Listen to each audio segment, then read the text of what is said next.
A Ramble About Life. Xiefeng, May 23rd, 2018. Translated by Chinyu and edited by Peter.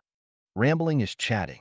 Chatting can be endless, free from rules and regulations, letting one's thoughts float in the wind, aimlessly like mature dandelion seeds. Everyone encounters two doors every day. One door leads to heaven, and the other leads to hell. Whether you go to heaven or to hell depends entirely on how you treat people and things. If you treat them right, your path ahead will be bright and full of flowers. And if you treat them wrong, your path ahead will be full of mud, and you can only trudge along. Every day in life, we are taking exams. What we should do and how to do it is the exam. The examiner is the greatest creator. Our ultimate destination is decided by the accumulated daily exam results. With excellent results, there is no doubt we will go to heaven. With poor results, there is no doubt we will go to hell. Every day in life, we can have the good fortune of meeting angels. In everyday life, we always deal with people. Even the person we meet in the WeChat group might be an angel. If we treat angels kindly and sincerely, our lives might turn around and we may get to know the secrets of life. If we treat angels badly, we may miss a good connection and a good future. Everyone's outcome is an accumulation of his lifetime's thoughts and behavior. Do not take the chance and think that if you hurt a person or life you will not be punished. It is impossible. Punishment is bound to come.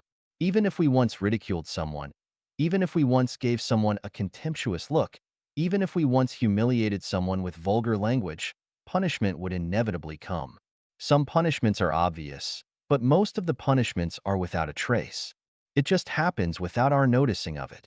For example, we should have eaten ginseng fruit, but in fact we got sour plums. We should have done something smoothly, but in fact we encountered obstacles and resistance. To analyze and judge a phenomenon, three basic factors need to be considered. One is affection, one is reason, and one is nature.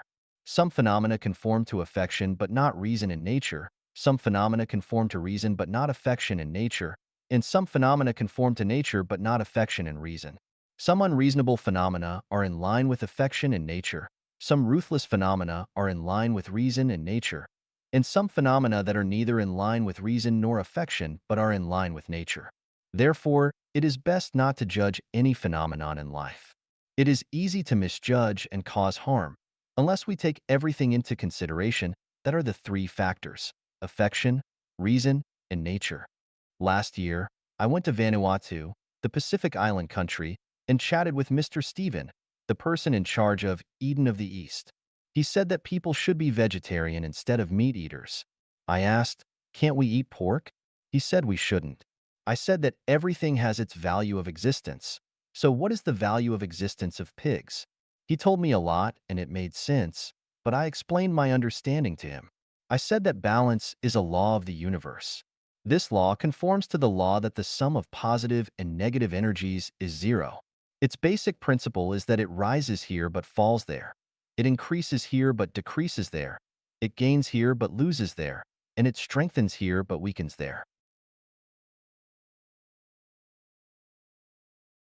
For example, if a person's words hurt many people, the balance of it will be that he can no longer talk. If a person takes advantage of the world, he will definitely be balanced by paying the price for this. If a person owes someone a debt, it will be balanced by his repaying the debt. If a person cruelly killed another life, it will definitely be balanced by the giving of his own life. In this sense, a pig must be the reincarnation of a certain person as a result of his words bringing too much hurt to others.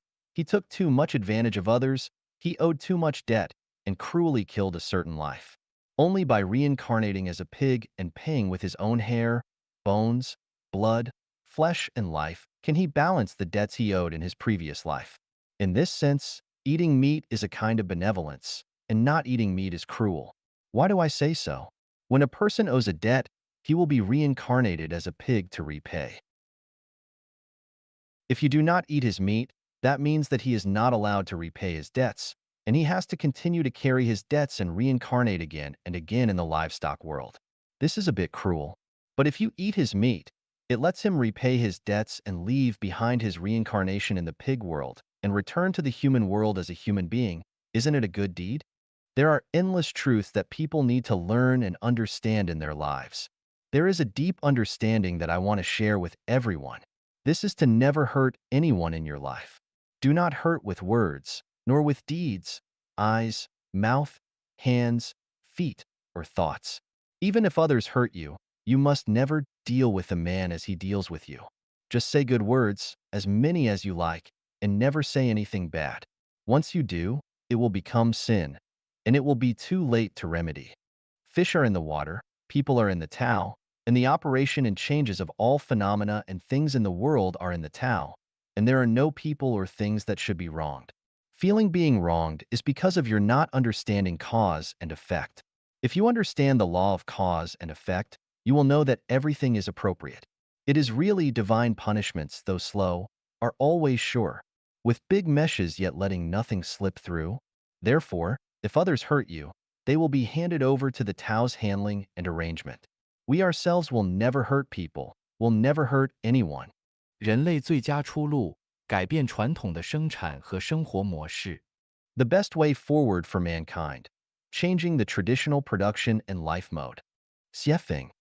February 1st, 2023. Translated by Yu and edited by Peter. With the development of human beings today, there are many chronic diseases that cannot be cured by the traditional production and life mode. More than 7 billion people are living on the earth and consume a large amount of resources every day, and consumption has exceeded the regeneration capacity of the earth. Rapid advances in science and technology can develop new types of energy and save resources, but ultimately, it is a drop in the bucket and cannot solve the crisis that we are facing. The chronic diseases of the entire human society are as follows. Resource consumption exceeds regeneration capacity. Everyone is a consumer of resources, not a creator of resources. In the long run, the depletion of resources is an inevitable reality, and this problem cannot be solved by relying on the traditional production and life mode. The waste of resources. A large part of what people use in food, clothing, housing, transportation, birth, old age, sickness, and death today is extravagant and unnecessary. This problem cannot be solved by legal and moral teachings. It can only be solved by changing the traditional production and life mode. Official corruption and a slothful government. There are always contradictions between officials and the people. This problem has not been resolved for thousands of years. The problem is that the traditional production and life mode are fertile soil for corruption. If the traditional production and life mode do not change, the corruption of officials and government sloth cannot be eliminated. Conflicts between ethnic groups and between countries. The competition and conflicts between different ethnic groups and nations which are caused by resource competition and ideological differences have never been resolved in history. If these conflicts cannot be resolved, huge military expenditures will not be reduced, and wars will be inevitable. The huge damage that this causes to society cannot be avoided. The only measure to solve this chronic disease lies in changing the traditional production and life mode of human beings. The gap between the rich and the poor. Due to everyone's different talents and the efforts that different people make, it is natural and normal for people to have a wealth gap between them. However, if the gap between rich and poor becomes too large, conflicts will form. The most effective way to alleviate this conflict is not legal and moral teaching, not to mention administrative orders and taxation, but to change the traditional mode of production and life. The magic of money. With money as a medium of exchange, its value and function cannot be questioned and underestimated. However, when people regard the pursuit of money as the primary motivation and purpose of survival in life, social turmoil and personal troubles and pains will be the result. How can the magic of money be eliminated? Only by changing the traditional mode of production and life. The loss of integrity. The more there are people, the fewer the resources, the more intense the competition will be, and the lower the integrity of people will be.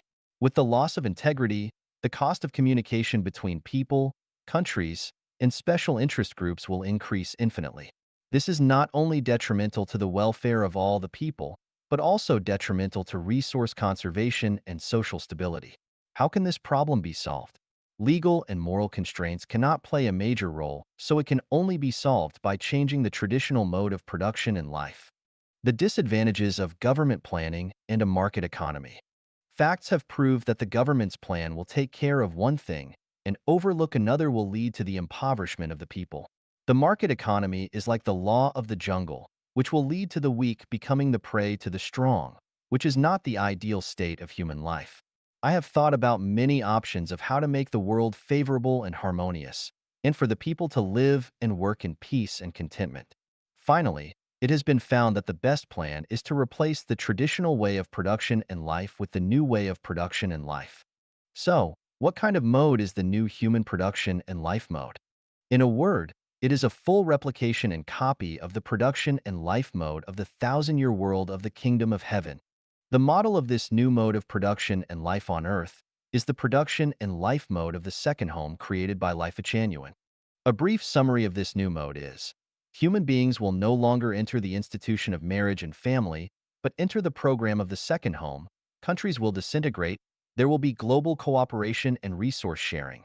The scale of population growth will become lower than the regeneration capacity of the Earth's resources, and people will flow around the world designedly, allowing everyone to reach the state of life in the kingdom of heaven where everyone owns nothing yet owns everything. This is not a dream, but a summary of the successful experience that has been practiced on the earth for 15 years. May every citizen of the earth get to know, think, and practice it. 人类最高级文明内涵。The connotation of the highest level of human civilization. Dayform Buddha. May 2, 2023. Edited by Peter. When human civilization enters the most advanced stage, there will be no laws, no countries, no currency, no marriage and family, and no forms of identification such as ID cards, passports, driver's licenses, work permits, medical licenses, judge certification, professor certification, and so on, and there will be no various types of business licenses. Readers may think that this is impossible. Without laws, without countries, without any identification, the whole human society will become chaotic. For example, if there are no driver's licenses, people who don't understand traffic rules will also drive on the road and will inevitably cause traffic accidents. I want to say that we cannot imagine the form and operating mode of the highest level of human civilization society with the current consciousness and living environment of people, but we can imagine that when everyone is selfless and exudes the nature of truth, goodness, beauty, love, sincerity, and trust from within, all the disputes in the world will be melted away. The unskilled driver will not drive on the road because he loves others more than he loves himself.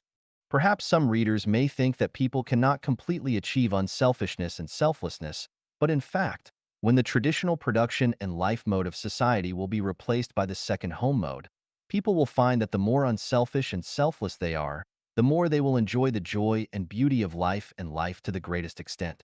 We have proven this through 14 years of this production and life mode in practice. Without countries, laws, and marriage and family, will everything become chaotic? No. When we emulate the thousand-year world mode, we will find that the higher the degree of freedom, the more civilized people will become. The more restrictions and constraints, the more people's selfishness, greed, and opportunism will be stimulated. Moreover, when tens of millions of second homes are born on the earth, people will choose to enter these homes to live in, and all the homes will operate according to universal values and the way of nature. All people on earth will become members of this big family of homes, and no matter what they do, whether it is power generation, farming, clothing production, education of children, shepherding on the grassland, or technological innovation in the laboratory, people from all walks of life will become members of the Earth family. Without currency and private property, everyone will freely use their intelligence and talents, and all the issues of food, clothing, housing, transportation, aging, and death will be resolved by this big family. No one would want to keep currency or have private property. Each second home has 30 to 300 members, and each member rotates to work and live in another home for 3 years. When people around the world start to flow freely, there will be no more national, party, religious, or cultural barriers, and any turmoil and war will no longer occur. Hunger will also disappear, and the probability of theft, robbery, corruption, fraud, and deception will become negligible. I am very sure that everyone must have 100,000 questions in their hearts about this, but I can tell you that I have thought of all the problems you are worried about, and I know the solutions.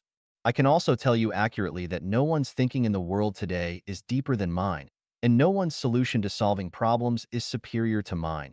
Even if the Eastern saint that everyone is looking forward to comes, it will not surpass my theory and practice. Humanity has only one bright future ahead, which is to follow what I say, because no matter how intelligent a person may be, they cannot escape the 36-8 diagram arrays. Only by following the path I guide you on can we have the most wonderful future. 与自己同行的人造就了人生的悲欢离合。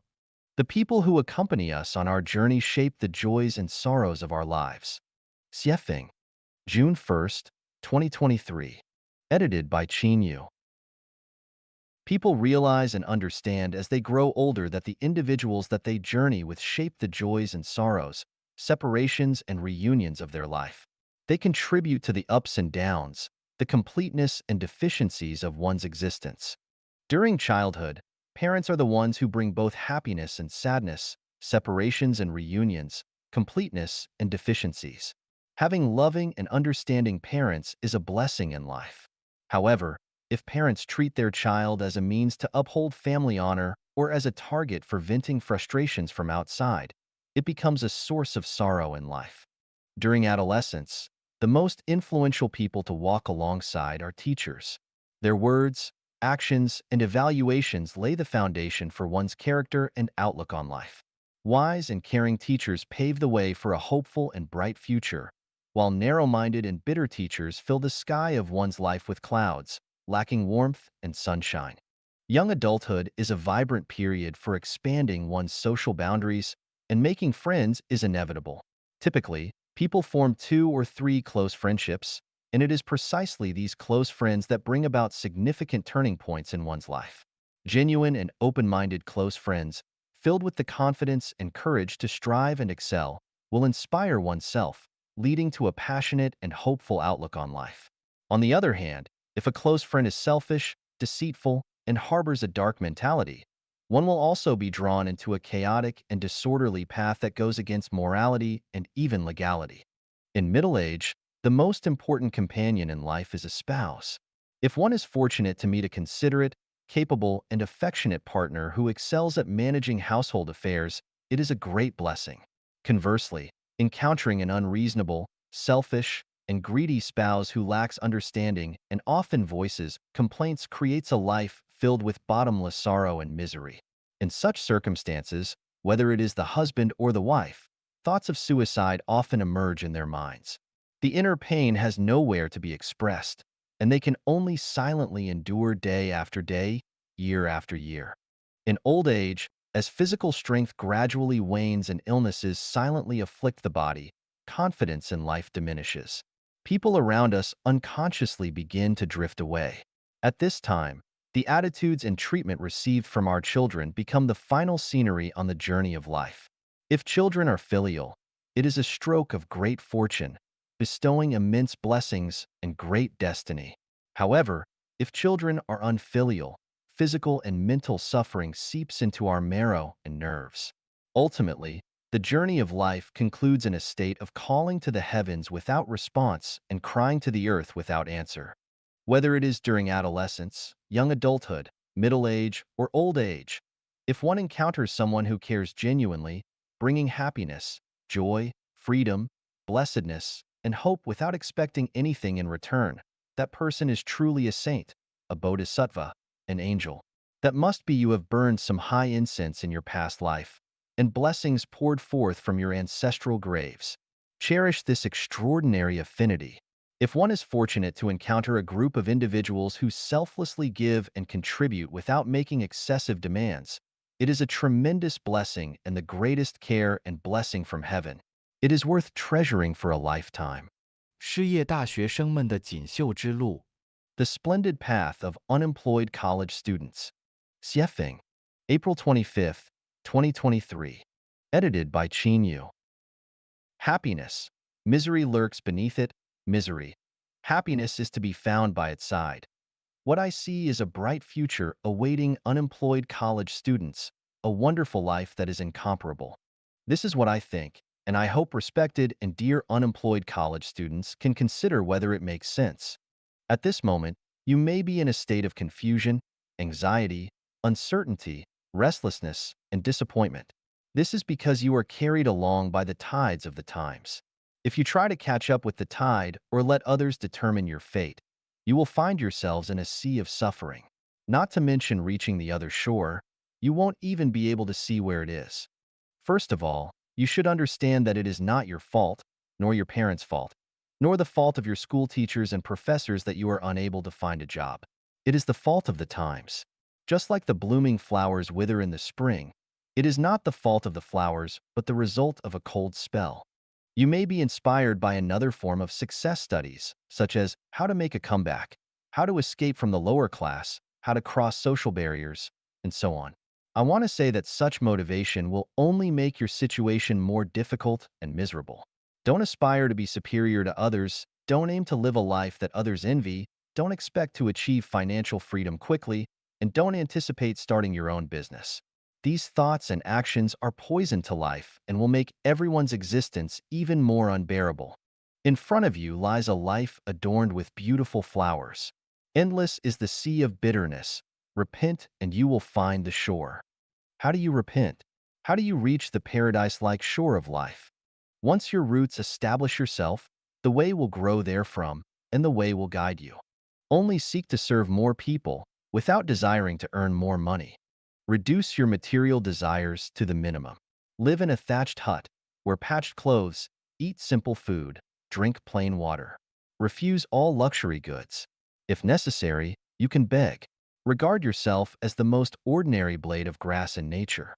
Don't pursue romantic relationships, don't get married, don't start a family. Concentrate your efforts on establishing a foundation, inheriting the wisdom of the past, creating everlasting peace. Listen to the teachings of Jesus Christ, respect the Dharma of Shakyamuni Buddha, embrace the spirit of the Prophet Muhammad, and adopt the thoughts of the Taoist Saint Laozi. Regardless of how dark the world becomes, how fickle people's hearts are, how bleak the future appears, and how others may comment, dedicate yourself to unifying the world and ensuring the well-being of all people, allowing everyone to enjoy the blessings of life.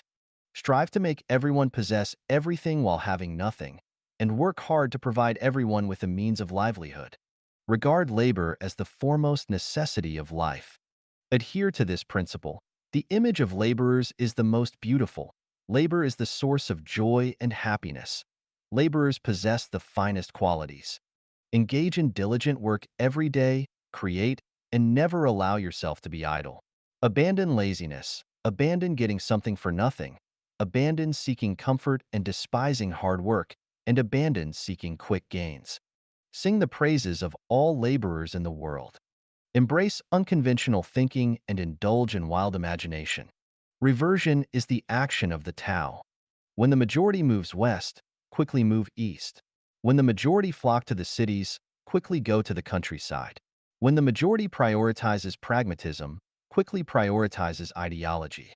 Whatever the majority criticize, quickly sing its praises, and vice versa. Distance yourself from money, power, fame, and profit, including distancing yourself from the wealthy, influential, famous, and powerful. Get closer to the most ordinary and common laboring masses. Reverse all the perspectives on life, values, worldview, outlook on life, and moral outlook that human society has established, and establish anew the 5 outlooks necessary for the highest level of civilized society. Then, you will discover the scenery of just as the weary traveler despairs of finding a road, lo, a village appears, and the shade of willows and riotous flowers beckon. The path has been paved for you, and the future is definitely more beautiful than you imagine. If you find my words reasonable, follow the path I have laid out. If you think I am talking nonsense and misleading you, then continue the path you believe to be correct. 性的神力和魔力。The Power and Magic of Sex. Xiefeng. March 31st, 2021. Edited by Qin Yu. In the Bloodstream Sermon, Patriarch Bodhidharma said, "Nature, same as sex in Chinese, is Buddha. What propels society forward is sex. The universe is a dance of sex. The fulfillment of sex is the fulfillment of life and the fulfillment of the universe. In order for a person to become immortal, achieve enlightenment, and become divine, they must attain the fulfillment of sex. From the principle of Taiji, every life is polarized, either masculine or feminine. Only when the masculine and feminine unite can life become complete. The power of sex is immensely strong. It is impossible to transcend sex. It is self-deception. Sex possesses divine power and demonic power, which humans cannot control. Forcing control over sex will distort it and lead to sexual deviance. When sex is liberated, the world becomes peaceful, people become harmonious, and society becomes balanced and stable. Therefore, sexual freedom is both fundamental and ultimate freedom. Without sexual freedom, there is no personal freedom, no fairness or justice in society, and no possibility for individuals to become immortal, achieve enlightenment, or become divine. Thus, sex should bloom freely like wildflowers in the mountains and flow freely like rivers. Sex is amoral. Therefore, moral standards should not be imposed upon it. The following conclusions are derived from an insightful perspective on sex. They may be shocking, but I hope readers will not reject them based on outdated beliefs and moral standards. To determine their correctness, rational analysis and judgment should be employed. Respecting facts, examining them with a scientific spirit and logical abilities, and avoiding emotional reactions is crucial, as becoming emotional renders one unable to reason. The conclusion is as follows. Regarding anyone's sexual life and behavior, no matter how strange, bizarre, even absurd, or how promiscuous, licentious, immoral, or even deviant it may seem, as long as it does not harm others or society, as long as it is not forced and is willingly embraced by those involved, it should be tolerated and should not be condemned or even criminalized. For example, sexual intercourse between humans and animals, between a father and daughter, mother and son, grandparents and grandchildren, son-in-law and mother-in-law, and so on. For example, the fickleness of women and their involvement in multiple sexual relationships, the promiscuity of men and their involvement in multiple sexual relationships, and instances of infidelity within marriages, and so on.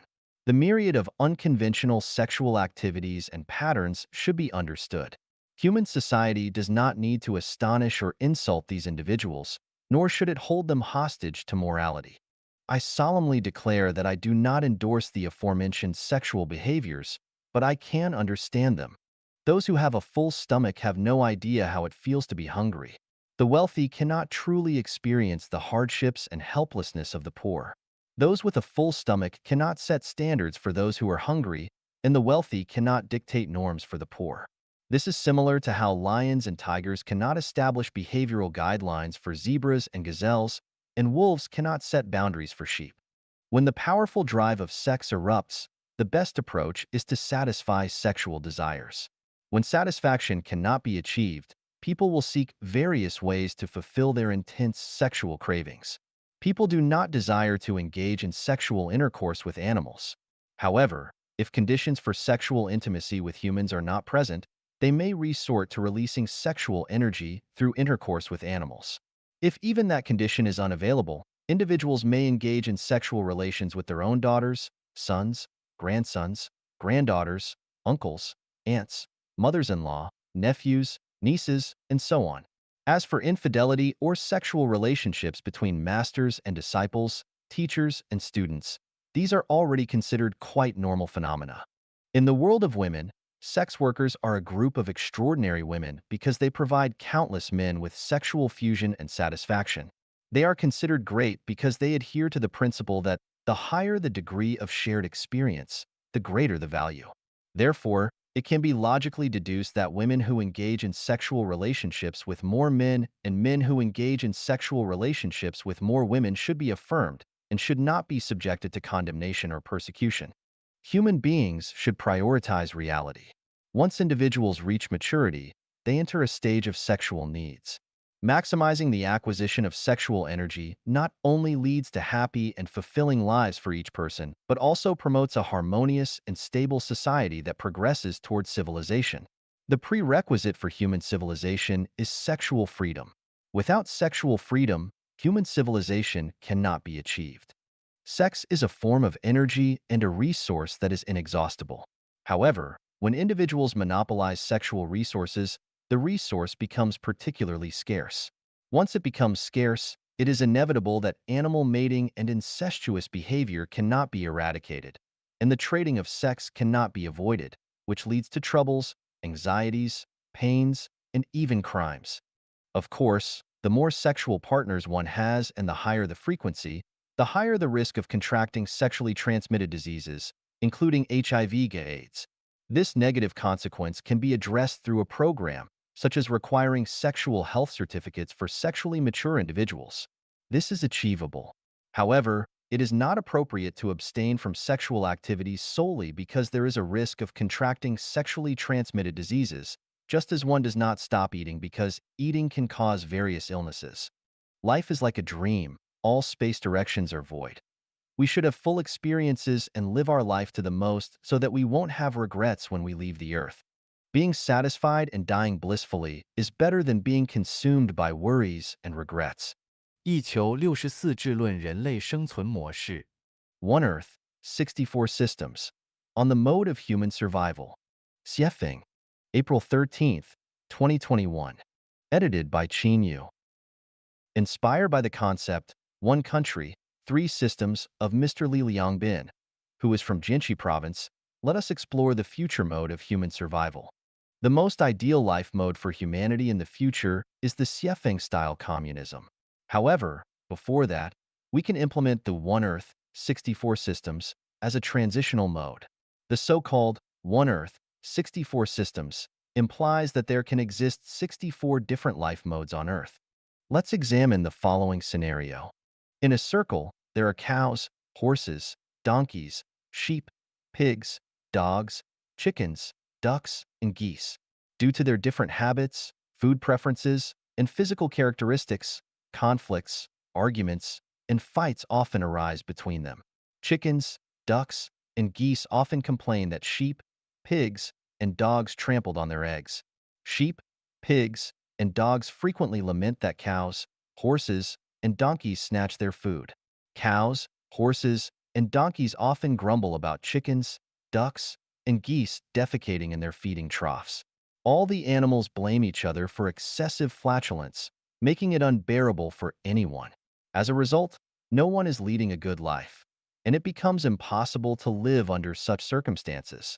To solve the above problems, moral education is futile and ineffective. The best approach is to separate them and provide each animal with its own enclosed space, corresponding to their species. This way, we can avoid mutual complaints and torment. The human species has some similarities to the livestock mentioned above. Some people prefer the capitalist way of life, while others prefer the primitive tribal lifestyle, socialism, communism, anarchism, democracy, dictatorship, rice, noodles, meat-based diets, vegetarian diets, monogamy, polygamy, or polyandry. The list goes on. When individuals with diverse preferences are forced into the same mode, conflicts, arguments, and even physical fights are unavoidable. The way to eliminate contradictions and conflicts among individuals is to allow them to live in their respective spheres where they can find peace and happiness. Therefore, my idea is the One Earth, 64 Systems approach. For example, all white people could gather in Europe, black people in Africa, and yellow people in Asia. This would eliminate racial discrimination. Those who prefer the capitalist system could come together to engage in capitalism, while those who prefer the socialist system could come together to practice socialism, and those who prefer the communist system could come together to pursue communism. Similarly, those who embrace Christianity could gather in one place, those who follow Islam could gather in another place, and those who practice Buddhism could gather in yet another place, and so on. Likewise, those who enjoy noodles could eat noodles, those who prefer rice could eat rice, those who enjoy meat-based diets could come together, and those who prefer vegetarian diets could gather as well. Those who prefer monogamy could form their own society, those who prefer polygamy or polyandry could form their own society, and those who advocate for a society without marriage could form their own community for shared relationships.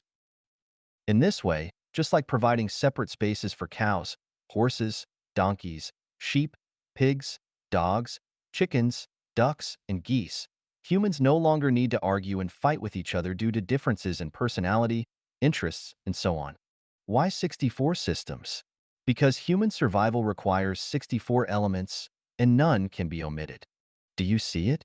Cows, horses, donkeys, sheep, pigs, dogs, chickens, ducks, and geese are arguing together without any value or meaning, and their arguments will never end. Arguments between humans are also without value or meaning. The best solution is to live our own lives according to our own preferences. Can the above ideals be realized? Certainly not, because those in power won't allow it. Therefore, this proposal is only meant to bring some amusement to everyone when they have enough to eat and drink and have nothing else to do. 把每件小事做完美，你就是非凡之人。Completing every little thing perfectly makes you extraordinary. Xiefeng, April 23rd, 2021. Edited by Qin Yu. As someone in their 60s, I have some life insights and experiences to share with young people, which will undoubtedly benefit you greatly. The most valuable insight and experience from my half-century of life is that by completing every little thing you do perfectly, you become an extraordinary individual, and your life path will only grow wider as you continue. What are the small things you should strive for perfection in? The answer is that every small thing you do each day should be worth doing perfectly.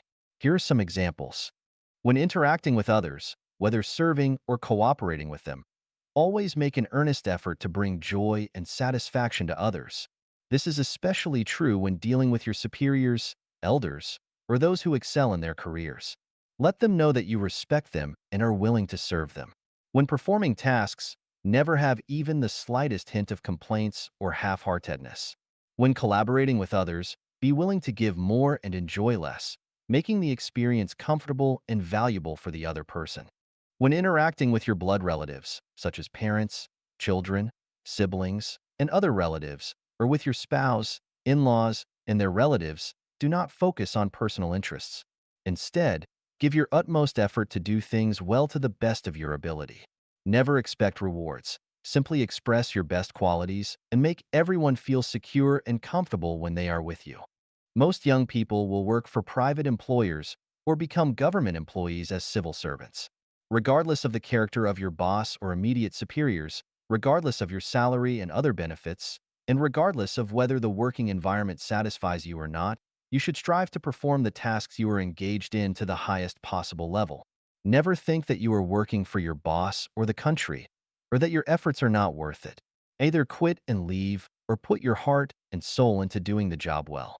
Whether in interpersonal relationships or in your work, always remember that there are one or several pairs of eyes constantly watching you. Even when you are alone, there are eyes watching. This is the secret I discovered after becoming a guide in Life Genuine. Moreover, be aware that the people watching you are not those of lower or equal level to you. They are always more advanced and outstanding than you. They are the ones who determine whether your future will be smooth. If you fail to do small things well, your path will become narrower as you go. But if you excel in every little thing, your path will widen as you move forward. Every word spoken and every action taken by a person is recorded in the detention information space. Even if tens of thousands of years pass or the Earth disappears, everything recorded in the detention information space will not disappear. Once a word is uttered or an action is taken, it is impossible to change it. Nowadays, the online world and platforms like WeChat provide a vast space for us to showcase our talents. However, we must be vigilant because every word we speak in the online world or in WeChat groups, etc., will influence our future. Every word and every action pave the way for our future. Speaking perfectly and doing every little thing perfectly paves the way to heaven, while speaking and acting in an ugly way paves the way to hell. As I said before, what information you input into the world determines what results the world will give you. Therefore, be cautious with every word you speak and put your heart and soul into completing every little thing perfectly. Every word we speak and every action we take fully reflects our inner world and life qualities. It is important to be aware that sometimes a single word we speak or a small thing we do can change the trajectory of someone's life. All the words we say and the things we do collectively shape the trajectory of our lives. Extraordinary lives are those who complete every little thing perfectly. 不幸是生命旅途上转折的起点。Misfortune is the starting point of turning points on the journey of life. Xiefeng, January 9th, 2022. Edited by Chin Yu. As a guide in Life Genuine, I understand that Life Genuine members who follow the guide to climb the peak of life know that whether it's the articles I write or myself, everything is presented truthfully and transparently to the public. I have nothing to hide or conceal. I am transparent. I am real. There is no hypocrisy, no artificiality, no pretense, no schemes, no tactics. What I say may not be completely correct, and what I do may not be flawless, but what I say and do is a genuine expression of my true self. I speak out about the insights, experiences, and viewpoints I have gained on my journey of life, hoping that they may have some value as references. I experienced the years of hunger in 1958 and 1960 and almost starved to death. That was misfortune. However, the result of this misfortune is that I have found every meal I eat in my life to be delicious, whether it's the sour taste of Northern cuisine, the spicy taste of Central cuisine, or the sweet taste of Southern cuisine. Whether it's Chinese, Western, or African cuisine, they are all enjoyable. This is because I have a belief in my heart that simply having enough food to fill our stomachs in life is happiness. In 1980, I studied at Zhangjiago Geological Technical School, specializing in being a fitter. During one semester, I was assigned to the automotive repair workshop to learn car mechanics. The master had two apprentices, and one day the master asked his two apprentices to let me practice driving by taking the car to the school playground. The older apprentice explained to me how to operate the car and then got out of the car. However, the younger apprentice grabbed the steering wheel and started the car, practicing without ever letting me drive. During the practice, students from the fitter class and mechanic class came to the playground for physical education, and the younger apprentice was driving in a reckless manner. It was unfortunate for me that the younger apprentice didn't let me drive, but this misfortune saved me from disaster. Every time I think of that scene sitting in the driver's seat on the school playground, watching the younger apprentice nervously practicing driving, I am grateful that fate didn't let me drive that day.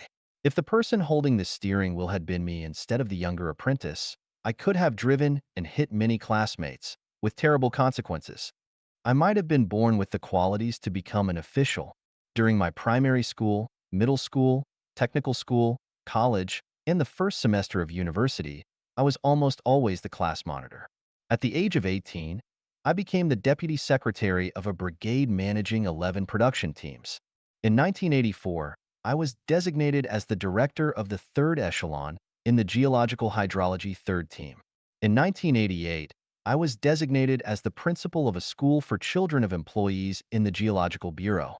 In 1992, I was designated as the director of a prospecting machinery factory. Unfortunately, I messed up all these positions because I didn't take those official positions seriously. Looking back today, this misfortune was actually a great blessing. If I had become an official at the time, according to what my wife said in 1993, I would have already been the governor of Gansu province.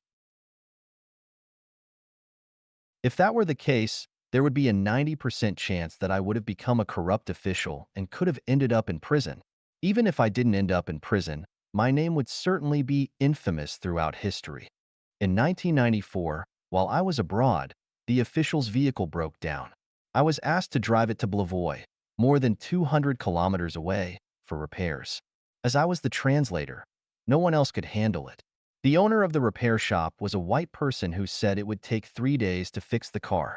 So I handed the car over to the repair shop and returned to the base. However, that evening, I was subjected to the official's insults. He wanted me to fix the car and bring it back the same day.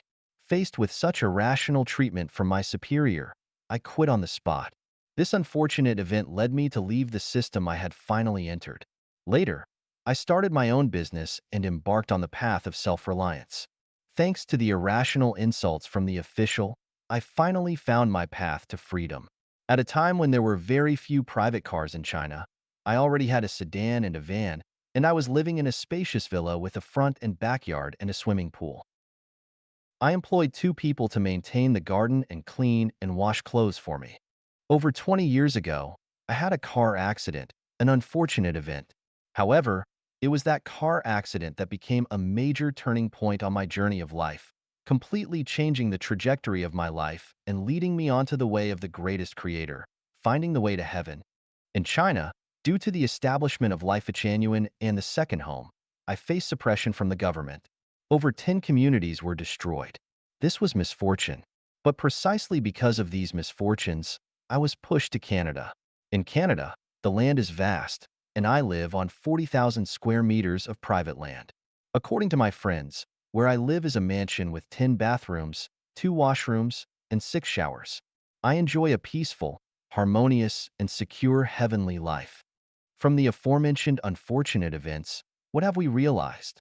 In fact, when we encounter unfortunate events, we feel anxious, suffer, worry, and even become resentful. However, in most cases, misfortune is precisely the turning point in life. It is truly said, good fortune lies within bad and bad fortune lurks within good. When we understand this, when faced with misfortunes on the journey of life, we face them calmly, accept them willingly, and may even secretly rejoice. Therefore, when misfortune befalls us, we must remain calm, not panic, not go mad, not complain, and certainly not become angry. As long as we are alive, we can await the day when the clouds disperse and flowers bloom. The members of Life Genuine all know that when I lost sight in one of my eyes, everyone worried about me. But I smiled and declared, haha, from now on, I can see everything clearly with just one eye. Since the day I began losing my eyesight until today, I haven't really cared about the loss of one eye. Who knows whether it is a good thing or a bad thing? When the Chinese government released a video message calling the second home created by Life Genuine an evil community, I laughed and felt delighted all day long. How marvelous! Darkness curses the light, and the light becomes even brighter. Calling me Xiefeng, evil only serves to prove that it is a case of thieves crying, "Catch the thief." As a result, the status, value, and significance of Life Genuine in history will shine even more brilliantly, and future generations will have profound respect when they hear about Life Genuine. When numerous unfortunate events occur on the journey of life, congratulations!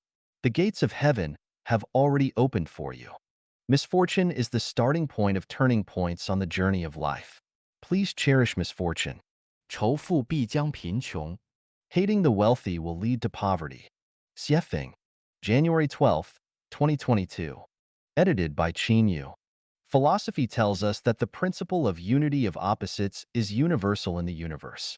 For everything, there exists something that is its opposite. If there is an up, there must be a down. If there is beauty, there must be ugliness. If there is wealth, there must be poverty, and so on.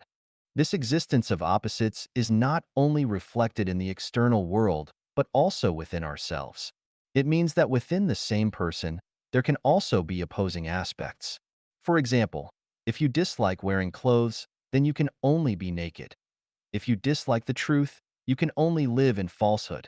If you dislike men, you can only become a woman. Therefore, if you hate the wealthy, you will inevitably head towards poverty. From this, we discover a pattern. Things tend to move towards their despised opposite.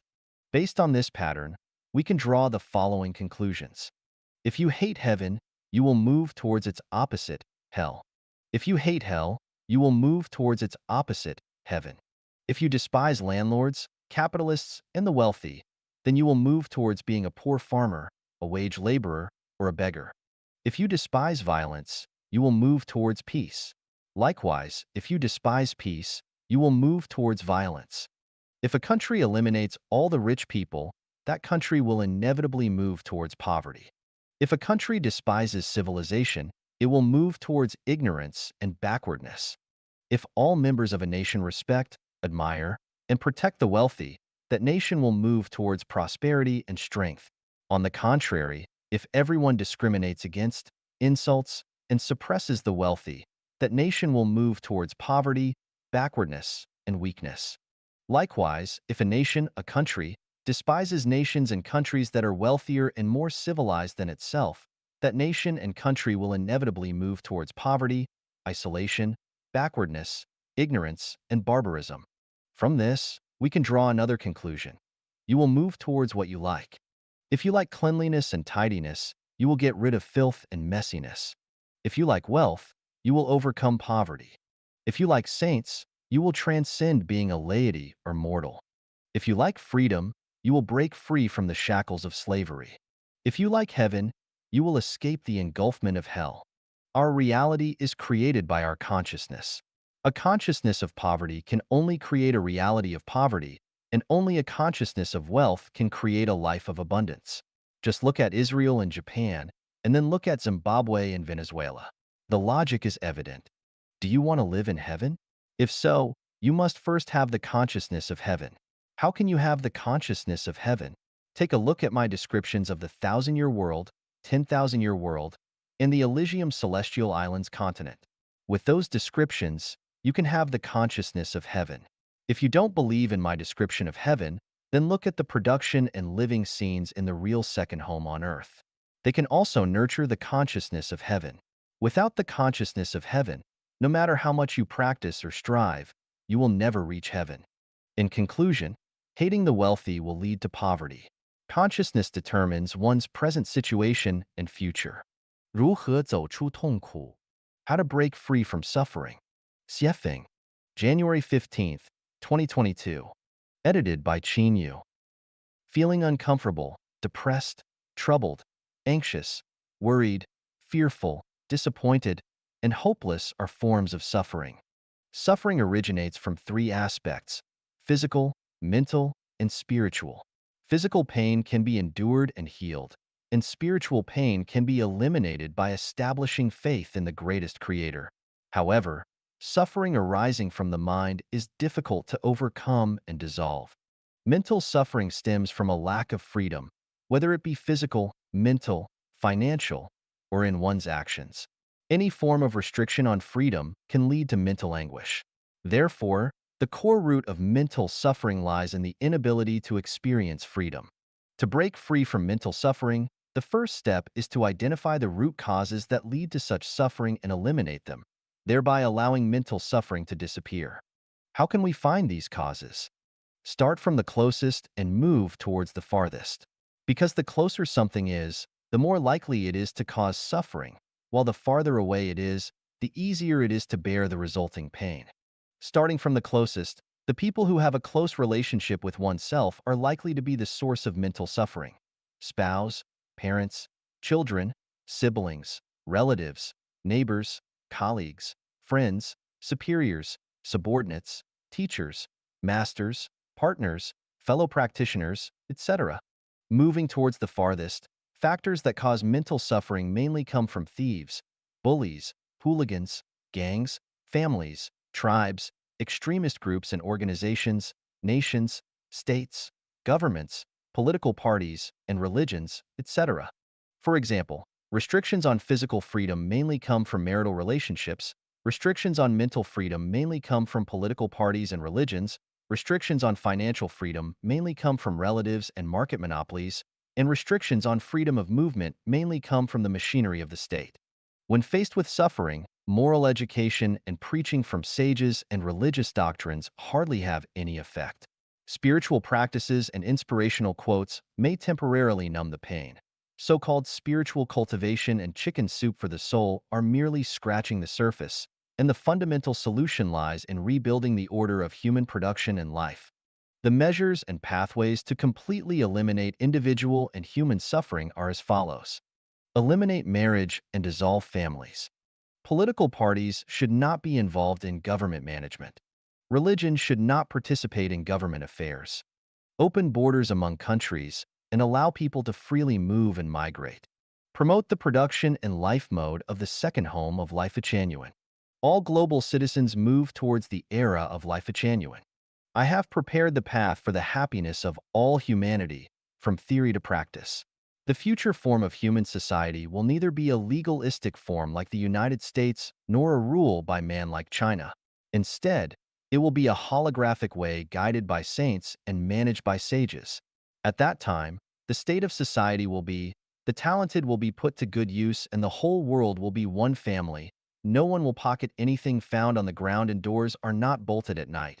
The young being well educated and the old being looked after properly, people fully display their talents, and resources are fully utilized. Everyone fulfills their responsibilities, living in peace and prosperity.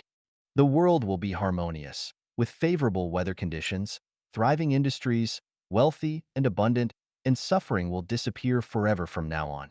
走出思维迷思一，How to Break Free from Mental Fallacies, Part 1. Xiefeng, March 2nd, 2022. Edited by Qin Yu. Those who focus on the outcome of life are the most unfortunate, while those who enjoy the present are the most carefree. Many people tend to weigh the pros and cons, look ahead, and consider all the possible obstacles and difficulties before making plans or decisions. I want to say that this is a mental fallacy and a mindset that leads to a pessimistic life. For example, if a couple planning to get married knows that they will divorce 10 years later, they might choose not to get married at all. And even if they do get married, their days will not be as sweet. On the other hand, if they are unaware of the future divorce, they can experience a period of sweetness and enjoy a wonderful time during their love and marriage. Suppose Life Changyuan had informed all the Chanyuan Celestials before creating the second home that no matter how many communities we build, they will eventually be destroyed by the government. In that case, would Chanyuan Celestials still have the enthusiasm and passion to create numerous communities? Would they still put meticulous effort into building beautiful and magnificent communities? Of course not. If the results were not revealed in advance, Chanyuan Celestials would wholeheartedly and passionately create communities, even if they were eventually destroyed. What would be the significance in that? Now I ask, are there any Chanyuan Celestials who regretted their decision to participate in the creation of communities? I speculate that there isn't a single one. Why is that? It's because we have experienced a way of life that 99% of humanity has never experienced during the process of creating communities.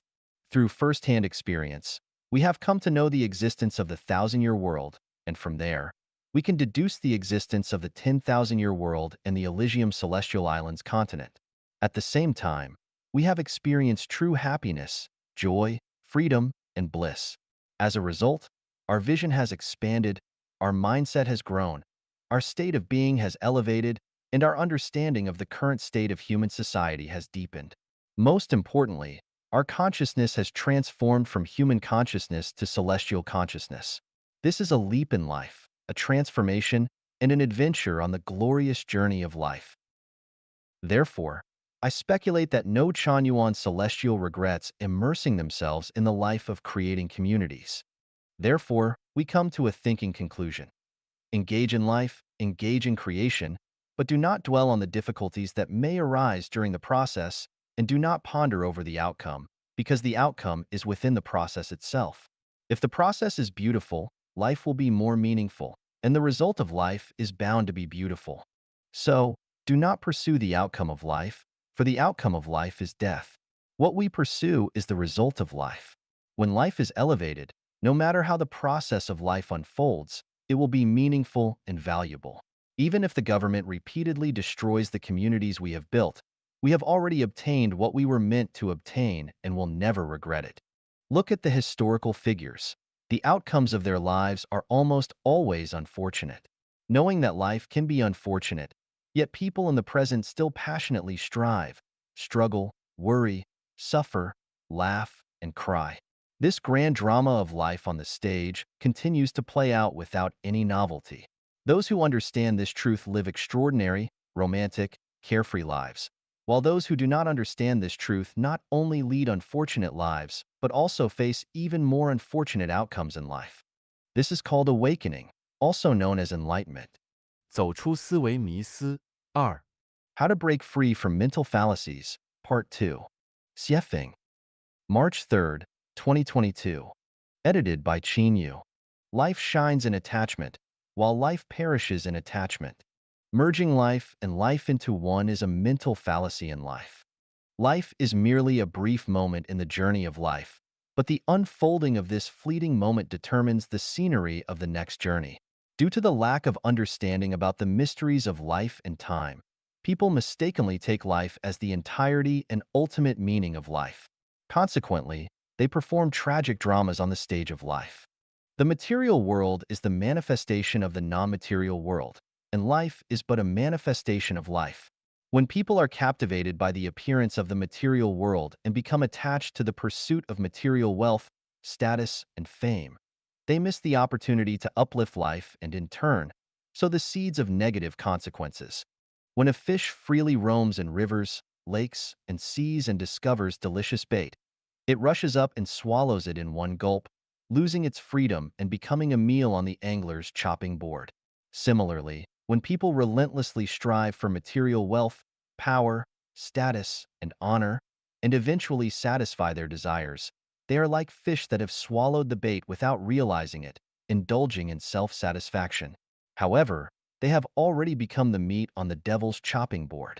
Not to mention historical and foreign figures, let's take a look at the individuals in modern and contemporary China who have gained fame in the fields of wealth, power, and honor. Aren't they all fish that have swallowed the bait?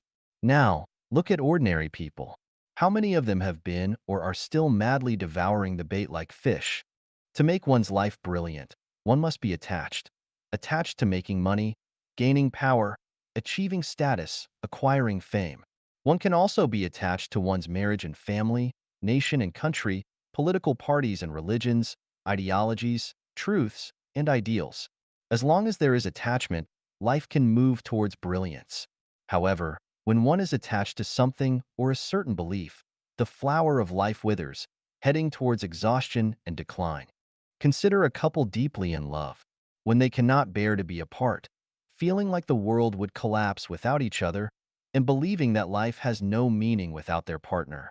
He wants only to marry her, and she wants only to marry him. This is called attachment. This kind of attachment brings about a deeply romantic and sweet period in their lives, reaching the pinnacle of a passionate love affair. However, as time passes and the erosion of daily life begins, they gradually realize that their attachment has become a binding rope. The longer this feeling persists, the stronger it becomes. Because of excessive attachment, they neglect all the other scenery along the way. By the time they grow old, they realize that they have missed countless opportunities to appreciate breathtaking scenery. Beneath their smiling faces lies a sense of helplessness and endless lamentation. An old man descending from a mountain tells young people who are excitedly climbing up, "There is nothing worth seeing at the mountaintop. The view is even better down below." Of course, the young people do not believe him and think, "This old man just doesn't know how to appreciate the scenery." So, they keep climbing, eventually reaching the mountaintop, but also growing old. And what do they find? The old man was right all along. There really isn't anything worth seeing at the mountaintop. Consequently, one by one, these people who were once young and climbed mountains start descending. As they see the younger generation climbing with excitement, they tell them, "There is nothing worth seeing at the mountaintop. The view is even better down below." However, how could the young people believe the words of the old folks? Thus, this story of climbing the mountain continues to unfold from the distant past to the present and will continue into the distant future. In the end, we will discover that especially serious people will die due to their seriousness, and especially attached individuals will die due to their attachments. Nutritionists will die due to nutrition. Excessively clean people will die due to cleanliness. Those desperately seeking longevity will die prematurely in pursuit of longevity. Those who aspire for political power will die due to political power. Those pursuing wealth will die due to wealth. And those scheming to attain power will die due to power. The list goes on. So, where is the best path in life?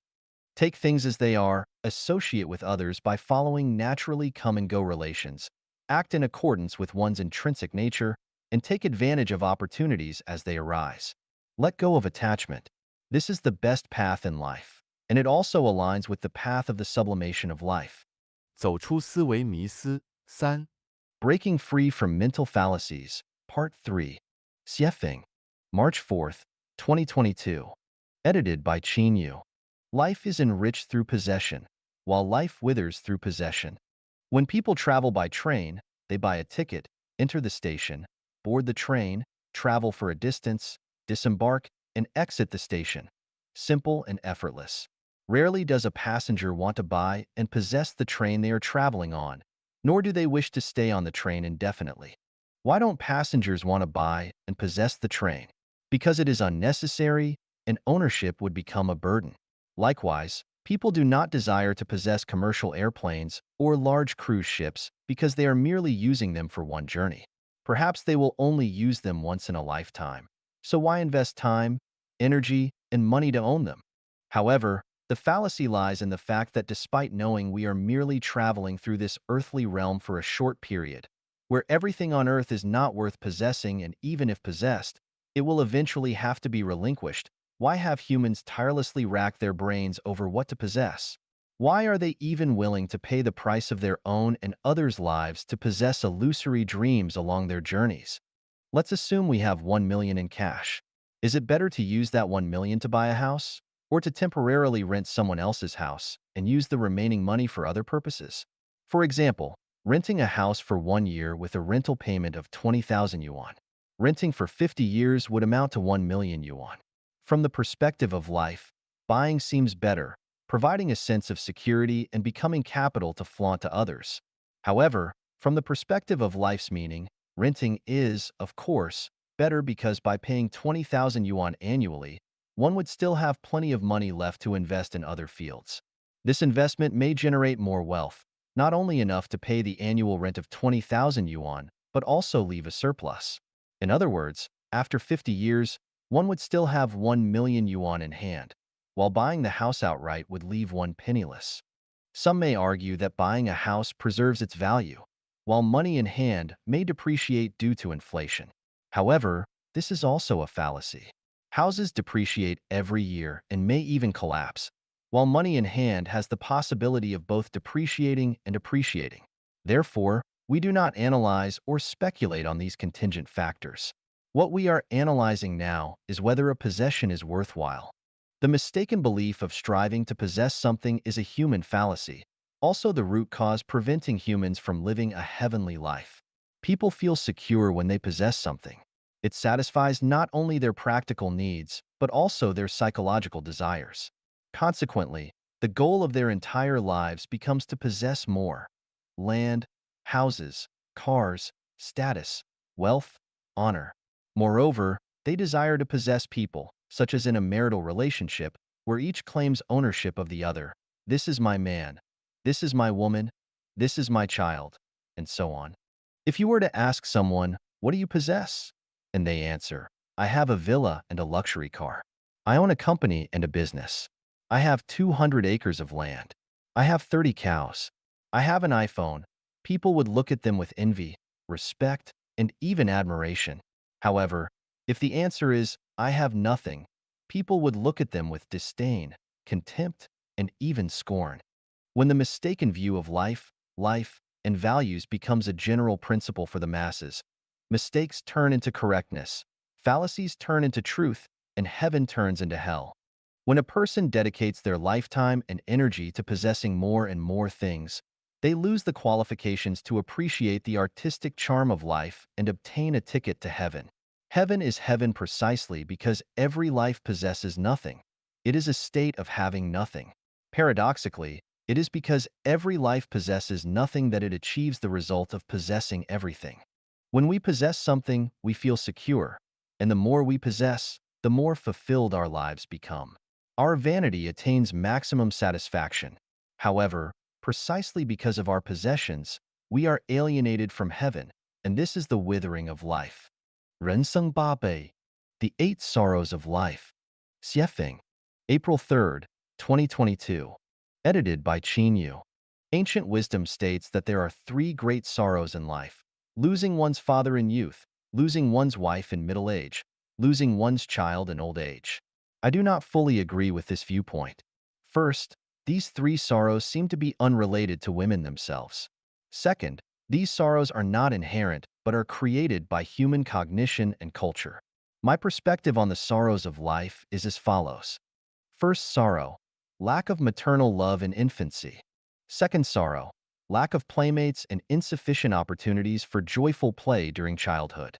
Third sorrow, lack of guidance on being a human during adolescence. Fourth sorrow, lack of love and the absence of establishing beliefs during youth. Time and energy are expended on the pursuit of marriage, family, and materialistic desires, including food, clothing, shelter, and transportation. Fifth sorrow, stumbling in midlife. Sixth sorrow, being abandoned by family in old age. Seventh sorrow, learning the Bible in adolescence, Buddhist scriptures in youth, and the Quran in old age.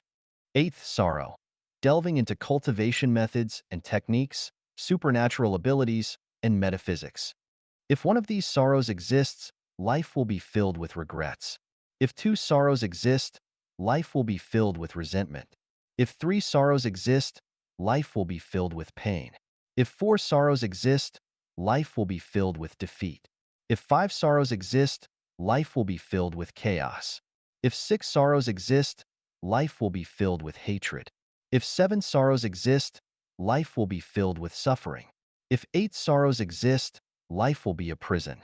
I have the supreme method that can resolve these eight sorrows. By following this method, the sorrows can be overcome. 与其道德说教，不如更换程序。Instead of moral preaching, change the program. Xiefeng, June 25, 2022. Edited by Qin Yu. Program development always surpasses moral preaching. In the 18th century, England transported convicts to Australia to alleviate domestic prisoner overcrowding and develop the country. The British government hired private ships to transport the convicts. Prior to departure, the ship owners were paid by the government based on the number of convicts on board. In order to maximize their profits, the captains crammed as many convicts as possible onto the ships, resulting in overcrowded cabins with poor air quality. Since the ship owners had already received their payment, they disregarded the life and death of the convicts. As a result, the death rate on these ships reached as high as 12%. One ship, for example, carried 424 convicts, of whom 158 died during the voyage. To reduce the mortality rate, the British government dispatched government officials on each ship to supervise the transportation process. They also set mandatory standards for the convicts' living conditions and provided doctors to accompany them. What happened next? In pursuit of their own interests, the ship owners bribed the supervising officials and doctors. Those who refused to accept bribes were either thrown into the sea or killed by other means. Consequently, the death rate among the convicts remained high. Eventually, the government changed the payment procedure. Instead of paying based on the number of convicts boarded, they started paying based on the number of convicts safely delivered to Australia. As a result, the ship owners made every effort to protect the lives of the convicts, improve their diet and living conditions, and actively seek medical treatment for them. Consequently, the convict mortality rate dropped from 12% to 1%. This is the effect of changing the program. If a certain state is persistently bad, then one should not rely on moral preaching to solve the problem. Instead, consider changing the program.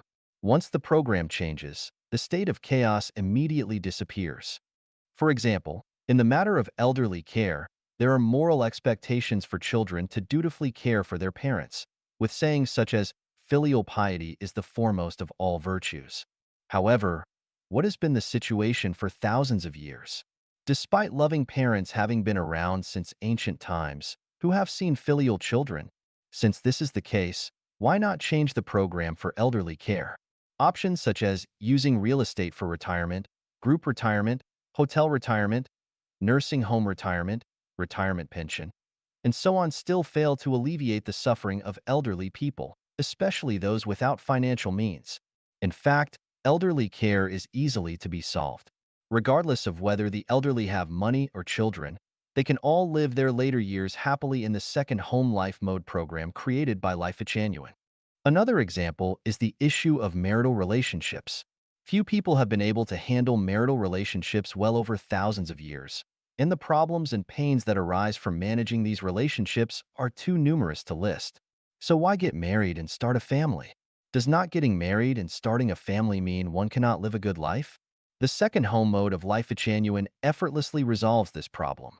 In this mode, there are no marital relationships, and without marital relationships, the troubles and confusions caused by relationship management disappear. By changing the program, the worries and pains are eliminated. Similarly, in the realm of raising children, reality reminds us that due to the flawed perspectives on life held by the majority of parents themselves, the values, life, and worldviews they pass on to their children remain incomplete. This brings endless confusion and setbacks on the journey of life for the next generation.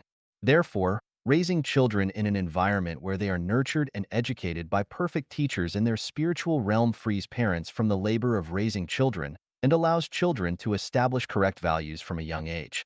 Life Genuine has successfully proven this through 10 years of practice. Regarding the issue of funerals, people now say they can't afford to die. Why can't they afford it?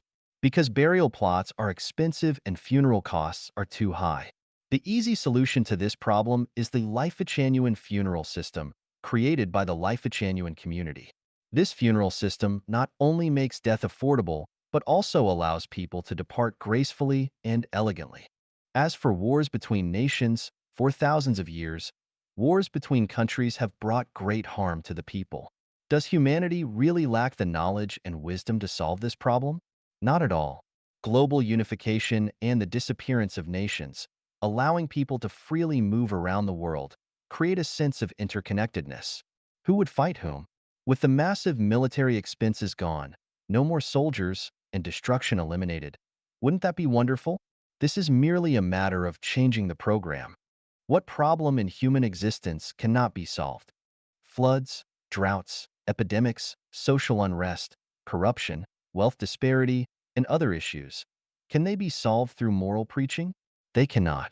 But by changing the production and life mode programs that humanity has followed for thousands of years, everything can be easily resolved, bringing about favorable weather, social stability, and everyone's happiness, joy, freedom, and well-being.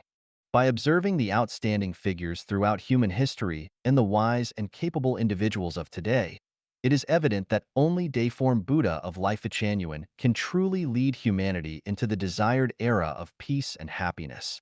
Even if the Ziwei saint were to descend, he would still be unable to surpass Deiform Buddha. 做人之始一 Being a Human Knowledge 1. Xiefeng. October 4th, 2022. Edited by Qin Yu. The more chaotic and morally corrupt the era, the more important it is to maintain one's integrity. In a society with complex and confused values, it is crucial to uphold one's integrity. In times of social unrest and anxiety, it is even more important to stay true to oneself. When facing personal adversity, oppression, poverty, and illness, it is essential to maintain one's integrity. Being a human is not about being a good or kind person, achieving status or wealth, seeking the approval and praise of others, or becoming successful in the future. It is about living with dignity, peace of mind, prospects, and being truly human, not like a ghost, demon, monster, devil, or beast. I will first list the following 28 principles as the fundamental knowledge for being a human. Never break your promises. Keeping your word is the foremost duty of being a human. Once you break your trust with someone, it is difficult to restore it. A single act of betrayal can have lifelong consequences. Maintain a sense of gratitude, regardless of who they are. If someone has shown you even the slightest kindness, remember it forever. As a result, always respect and honor your parents. Express gratitude to teachers, masters, and mentors. Cherish the bond of siblings, and be thankful to anyone who has helped you in any situation. Be grateful to the opposite sex with whom you have had intimate relationships. Although it may be impossible to fully repay a favor, always remember it and treat those who have helped you with utmost respect, using gentle words, humble gestures, and a warm expression. Do not argue with elders. Do not bully those who are weaker, poorer, or disadvantaged. Do not ridicule those with physical disabilities. Do not bully widows, widowers, or individuals with disabilities. Prioritize the well-being of the elderly and women when there are advantages or benefits in the current situation. Do not waste even a morsel of food. Do not compete with superiors for recognition. Use only what you earn through your own labor and never exploit even the smallest advantage. In a group, listen more to those who are more important than yourself and speak less. Expand outwardly and do not compete for profits with siblings. Do not disrespect deities, gods, Buddhas, celestials, and saints. Do not enter someone's home or bedroom without permission. Do not pocket anything found on the ground. Do not interfere in other people's affairs unless asked. Never intrude upon others' privacy, including refraining from reading their letters and phone messages and avoiding engaging in gossip. Especially avoid prying into the privacy of close friends, family, and romantic partners. Do not voluntarily report the crimes of close relatives to the authorities. Do what you are capable of doing and do it well. Do not undertake tasks beyond your ability. Do what you truly enjoy from the depths of your heart, rather than being led by vanity and money. Have at least two sincere friends who can mutually support each other. Adapt to local customs and do not cling stubbornly to your own opinions. Avoid having peculiar tastes and demands. Learn to accept things as they are. Don't scheme and strive for grand achievements, and only accept rewards when deserving. In any situation, at any time, prioritize harmonious interactions with others. Do not engage in theft, robbery, gambling, drug trafficking, rebellion, deception, abduction activities, and organizations. Never attempt to change others. Act in accordance with your nature. Associate with others by following natural come-and-go relations. Accept things as they are and take advantage of opportunities that arise. Obey laws and regulations.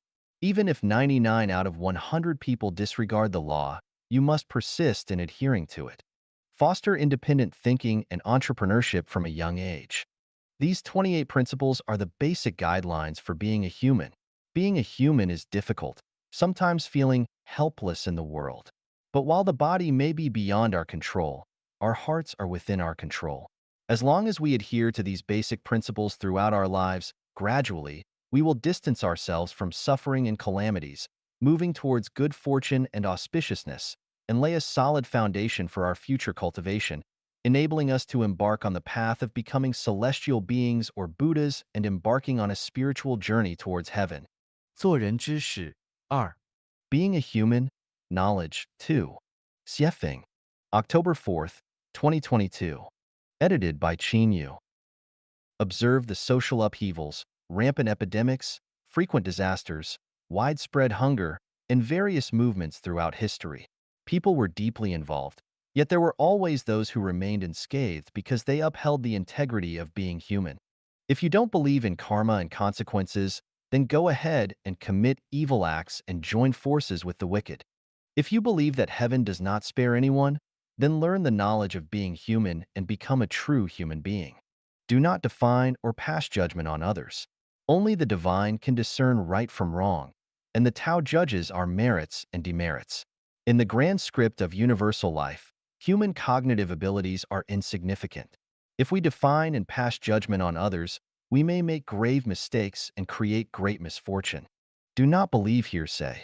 Unless verified personally or scientifically, regardless of the source of information, even if it comes from authorities or experts, simply listen to it without fully believing it. Especially in times of confusion and moral ambiguity, what is attacked and insulted may be the most noble, and what is praised and admired may be the most vile and despicable. Respect life and do not harm any living beings. Especially, do not harm snakes, turtles, or cranes, and above all, do not harm human lives. Avoid borrowing money unless absolutely necessary, especially avoid going into debt for consumption. Minimize accumulating debts of gratitude. Debts of gratitude are like divine shackles. Once incurred and left unpaid, they will bind you for life. Endure humiliation, if necessary, but do not kneel easily. Once you kneel, it will be difficult to stand again. Never speak or act in a mystical or mysterious manner. Respect facts, respect science, respect logic, and respect spiritual perception. Absolutely refrain from doing things secretly or in a sneaky manner. Conduct affairs according to established procedures without relying on bribery or connections. Do not exploit legal loopholes, do not exploit the weaknesses of others, and do not violate the arrangements of heaven. Focus on accomplishing tasks rather than engaging in idle chatter. Discuss matters more and talk less about people. Do not attack the homeland, the people, or the ancestors. Stay away from popular figures to avoid being influenced by fleeting trends. Do not tie yourself to the bandwagon of pity just because someone else is pitiable. Do not fabricate false facts. Regardless of where or when, and regardless of the person involved, honesty is always the best policy. Regarding private matters between consenting men and women, do not stand on a moral high ground to make judgments or follow the opinions of others. Cultivate good speech and refrain from generating evil speech. Let everything progress naturally and reach its proper conclusion. Avoid forcing things. Forcing goes against the natural way and will inevitably sow the seeds of calamity. Admit when you don't understand something instead of pretending to know. Once you pretend to know, you will be laughed at and troubled. Complete what you start and bring closure to relationships with others. Without completion, you will end up adrift like a floating duckweed. The world changes, calamities persist, dynasties rise and fall, and unexpected events occur. The journey of life is filled with crises and risks. It is impossible to escape the heavenly net by relying solely on human wit and intelligence. Only by upholding the integrity of being human do we have hope of navigating our life's sailboat through stormy waves and reaching the shores of our ideals. 做人之事三，Being a Human, Knowledge 3. Xiefeng, October 7th, 2022. Edited by Qin Yu. It is necessary to read the book without words, which contains all the knowledge of being human. Reading the book without words is a way to communicate with nature and have a dialogue with the greatest creator. The knowledge accumulated by humanity, apart from books that reveal the mysteries of nature such as mathematics, physics, chemistry, and biology, is mostly garbage. The knowledge in fields such as politics, economics, sociology, history, and humanities distorts reality or provides short-sighted explanations of certain eras or phenomena. They are not sufficient as the basis and reference for being human. For example, the popular trend of success literature in recent times is nothing but harmful. Even philosophy, which is a mental game, is not a necessary condition for being human. All things and phenomena in nature are books without words, and all the joys, sorrows, separations, reunions, and changes in human society are also books without words. Reading the sky, the earth, people, animals, plants, insects, and microorganisms, as well as social phenomena, is reading the book without words. People may deceive each other, but the book without words will not deceive. Therefore, it is best to listen less to what people say, but rather listen to what the universe and all things are saying. Embrace your fate. Nature presents an array of forms, and the inherent nature and trajectory of each life form are predetermined from the day of its birth. Throughout countless millennia, no life form has altered its fundamental nature and life path. Although humans possess thoughts and creative abilities, fundamentally they are no different from the countless other life forms. From the moment of birth, each person's life's merits and demerits, fortunes and misfortunes, and life's trajectory have already been predetermined. Trying to change this destiny is equivalent to choosing one's parents, the era of birth, and the environment, which is entirely impossible. Therefore, accepting one's destiny is the best choice. Accepting one's destiny leads to contentment, understanding, adaptability, happiness, and even spiritual enlightenment. Not accepting one's destiny leads to impatience, anger, resentment, setbacks, hardships, and calamities. Follow your nature. Following your nature means doing what you genuinely like. However, people generally cannot follow their nature due to considerations for the needs of those around them, supporting their families, social responsibilities, legal constraints, public opinion, and more. Those who can truly follow their nature are few in number. Nature is Buddha, and following your nature is being a Buddha. Nature is celestial being, and following your nature is being a celestial being. What does it mean to follow your nature? If you desire to own a luxurious mansion and have several servants serving you, it is not following your true nature, but rather succumbing to vanity and desire. It is following your ego and conforming to society's values.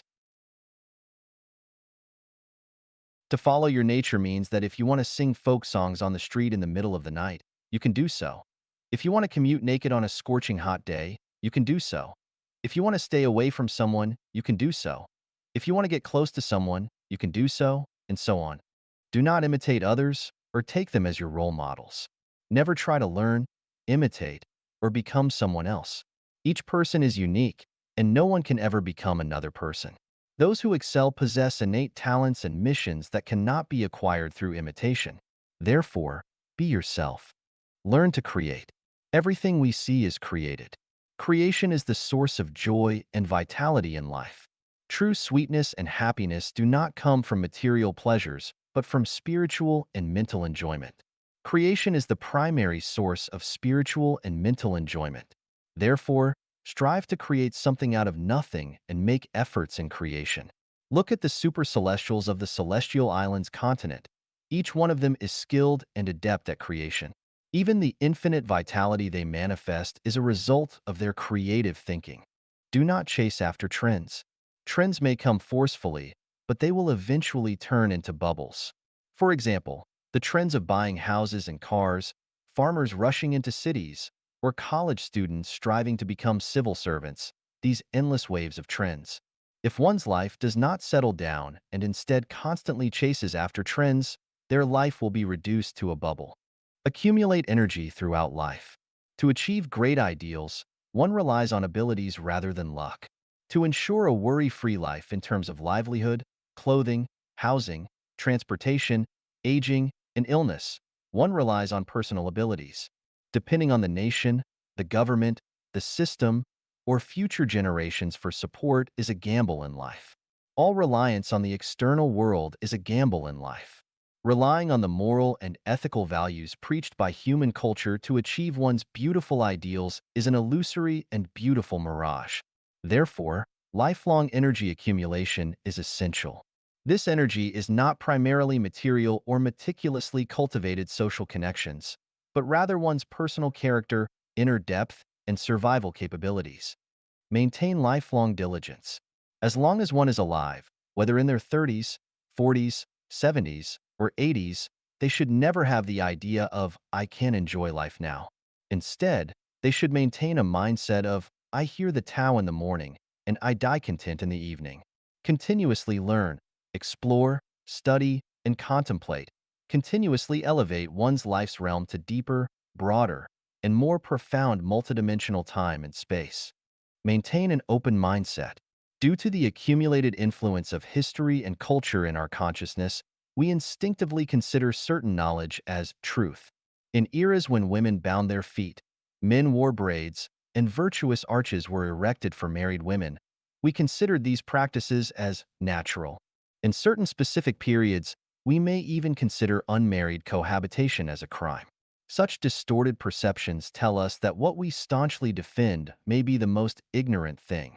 The era is progressing, and humanity will eventually break free from the ignorant prejudices and move towards civilization. What is universally accepted today, when viewed from the perspective of future civilization, will be recognized as incorrect. What is considered right today may be found to be wrong tomorrow. Therefore, it is necessary to maintain an open mindset as a human being. Do not feel the need to condemn or attack present irrational phenomena or events. All knowledge representing civilization may appear irrational and unreasonable during periods of ignorance. Decades or centuries later, people will realize that those thoughts and things considered wrong today are, in fact, the most reasonable and rational phenomena. The summaries provided in Being a Human Knowledge 1, Being a Human Knowledge 2, and Being a Human Knowledge 3 offer initial guidelines and standards for being human. Knowledge about being human is extensive, ranging from cultivating upbringing, self-cultivation, and self-restraint to the enhancement of EQ, IQ, and SQ, ultimately enabling one to navigate through the trivialities of daily life and complete the journey of life perfectly, leading to the sublimation of life to heaven. This is a profound subject that requires further contemplation and deepening of the connotations and extensions of being human. May everyone strive for perfection as a human being and make the most of their journey in this human world. 痛苦者进不了天堂。Those in pain cannot enter heaven. Xiefeng, October 13th, 2022. Edited by Qin Yu. Pain is a form of conscious illness. Whenever one feels pain, it indicates that they have gone astray. Pain can stem from various sources: the suffering of birth, aging, illness, and death, the pain of unfulfilled desires and inability to let go, the pain of being bullied by others or betrayed by friends, the pain of being unable to repay car or home loans, the pain of not being able to become an official, get rich, or gain fame, the pain of being confined at home and lacking food due to lockdown measures, the pain of power struggles, the pain of being imprisoned, the pain of having one's property robbed, the pain of being cheated on by a partner, the pain of unfulfilled wishes, the pain of encountering disasters, and so on. The source of pain is endless and unfathomable. If we respond to pain with more pain, the suffering will be endless. Heaven will not accept anyone who frequently experiences pain, but only welcomes those who frequently feel joy and happiness. Therefore, one must move away from pain and find joy. If we believe that all pain comes from external factors, from others, or from nature, then our pain will be never-ending. No matter how hard we try or how much we cry out, pain will still accompany us. Pain originates from our consciousness. If we feel pain, it indicates that there is a problem with our consciousness, that our consciousness is sick. For example, if we were placed in heaven right now without changing our sick consciousness, even if we lived in paradise, we would still experience endless pain. Suppose our consciousness is perfect and healthy. In that case, we would not feel pain even in what we call hell. From this perspective, we are currently in heaven. The reason we feel that life is unbearable is that our consciousness is in hell. For instance, if you fall in love with someone of the opposite sex and are in a relationship with her, how would you feel if you found out that she had slept with other men? Painful, right? If you feel pain in this situation, the problem lies within your own consciousness. It is your own consciousness in hell that causes your pain. Even if you were in heaven, this kind of consciousness would still create pain for yourself. Pain can be divided into physical pain, mental pain, and spiritual pain. Physical pain primarily refers to bodily pain, mental pain refers to emotional pain, and spiritual pain refers to the suffering caused by one's worldview, values, outlooks on life and life. For the vast majority of people, mental pain surpasses physical and spiritual pain. If we fail to recognize that all pain comes from our own erroneous consciousness, then our lives will be surrounded by pain. Regardless of countless cycles of reincarnation, we will continue to live in pain and will be even less likely to reach heaven. The root of erroneous consciousness lies in the attachment to the self. In general terms, it means always believing that oneself is right while others are wrong. Clinging to one's own rightness and others' wrongness leads to erroneous consciousness. If one fails to recognize this, they are called obstinate and unenlightened. Therefore, each person should realize that attributing their pain to external factors, without self-reflection and constantly blaming and condemning others, is called obstinate and unenlightened. Once someone becomes obstinate and unenlightened and refuses to take the medicine, they become terminally ill with no cure. 这里贪污腐败、绑架勒索、毒品、赌博等绝技。Here, corruption, malfeasance, kidnapping, extortion, drug use, and gambling have been eradicated. Dayform Buddha. Number 10, 2022. Edited by Chin Yu. On the beautiful and diverse blue planet Earth, there is a place that can be called a paradise on Earth. Children here will not get lost, let alone be abducted. The elderly does not have pensions, yet they can enjoy their later years in peace. Young people do not worry about buying houses because there are homes available, and they are never afraid of unemployment as there will always be jobs. Middle-aged individuals do not need to consider buying cars because there are people to provide transportation. Children can go to school without their parents spending a dime, ensuring comprehensive and healthy development of their morality, intelligence, physique, spirit, and mind. Women are respected everywhere and completely freed from the burden of household chores.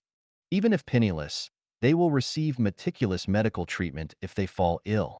Gambling has been eradicated here. No one engages in gambling, as there is no market for it. Drug use has been eradicated here. No one takes drugs, and external drug dealers have no way to bring drugs here for sale. No one steals here because there is nowhere to hide or place stolen goods. Kidnapping and extortion simply do not occur because there are no targets to be kidnapped. What would one extort? Not even a drop of oil. The ugly phenomenon of rape cannot happen here. It is unnecessary and, more importantly, people are too afraid of the severe consequences. Official corruption, bribery, and malfeasance have been eradicated because there are no officials, and no one will offer bribes. There is no soil for corruption to take root. This place is the second home, a new mode of human production and life that has been built and successfully operated for 13 years by Xiefeng, the guide of life at Chanyuan, along with a little over 2,000 Chanyuan celestials.